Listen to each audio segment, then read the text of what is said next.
So, Beth, let me ask you, maybe you could just tell us a little bit about the church where you worship and what your role is in your church. Yes, I'm currently based in Tillicoultry Baptist Church. So it's reasonably small but growing. We've not long joined there. We moved house in September and October, which, starting university and moving house at the same time was maybe not the best idea, but it seems to be going all right at the moment. At the moment, I'm currently helping run a youth alpha for the youth group there, which is quite a well-established youth group, but is full of young people who are still looking to kind of deepen their faith and some who are still questioning. So the youth alpha felt like a really great way to kind of reach that broad range of experiences and understandings of faith. Sounds great, Beth. Sounds like you're doing some great things. So you're training to be a Christian youth worker. So in what ways have you found the youth and community course to be helpful to you over this past year?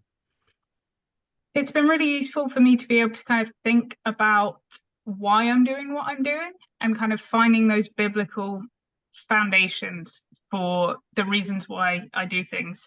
There can be a lot of things that we do intuitively, but without really a full understanding of why that is important or why it works.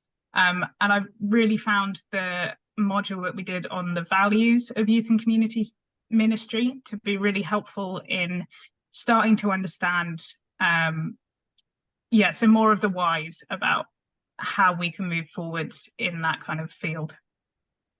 That's great. That's great. I think in my own experience, it's often when you go through tough times and you're asking yourself, why am I doing this? It's good to have sort of foundations and biblical reasons for our ministry. So tell us a little bit maybe about how you found studying of an evening. Is there a sense of being connected to the community that you're learning with? Is that possible when you're online and just learning on Zoom? And have you found the resources accessible that you need for the class? Yeah, so it's been different studying online. I think the fact that it is an actual class rather than just a recorded lecture is really valuable, because it means that you can actually engage in conversation with the other students as you're going through, which for something like the youth and community values module, or for the pastoral care module, or especially, it's really helpful to be able to have those conversations. For things that are more theoretical, I think it's not as important, but it's still really useful to be able to ask those questions that you have in real time and get that response. So in terms of that, I found it useful. It's obviously very different to having those conversations in person.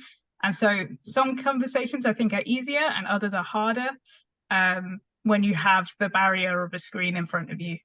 The resources I found really useful. The online digital theological library has been really, really helpful as just a starting place of where to look when you can't go into the university library on campus and look at the things that you guys have there.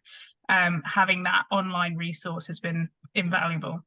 I'm trying to remember, there was a middle question in there, but I've forgotten it. Okay. For those online who don't know, the Digital Theological Library is the library resource we now invest in as a college, which means that the students have full access to the full text of about 1 million theological books and about 6 million theological articles. So it's utterly a remarkable resource, which is administered from Claremont University in the States, but enables people to study online and have all the resources they could possibly wish for and more. Beth, maybe just in finishing, could you just say a little bit how you feel as God has worked in your life to lead you into training like this and where it might take you? Yeah, so I've had a calling, I feel, on my heart for a very long time, since I was quite young, to work with young people and their mental health in particular. And having left school, I didn't really know where to start looking. And I left school 2019, and so went straight into doing a year of just a gap year, and then the pandemic hit. So I ended up, through various circumstances, at an outdoor centre, working at a Christian outdoor centre, which was amazing.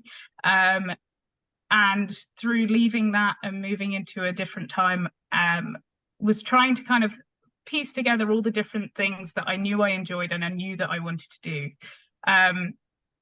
And the course at the university came up, and one of the things I've always struggled with is having that biblical basis for answering the really difficult questions.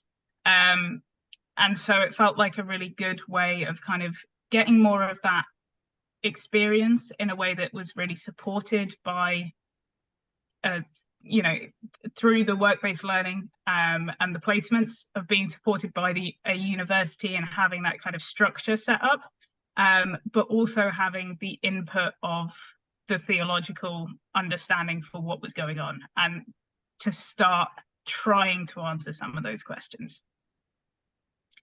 So yeah, hopefully as I go through the degree, there'll be more ways to kind of tie in all the different threads of what I've really loved doing over the last few years, of the working with young people, working in mental health, and working outdoors. So yeah, hopefully things will kind of pan out in a way that works out and I can thread them all together. Brilliant. Thank you so much for sharing with us. I think that's one of the most exciting parts of what we do at the college is working alongside students who feel that passionate call of God in their lives, you know, to go out and serve the cause of the gospel. That's what keeps us energized in what we do.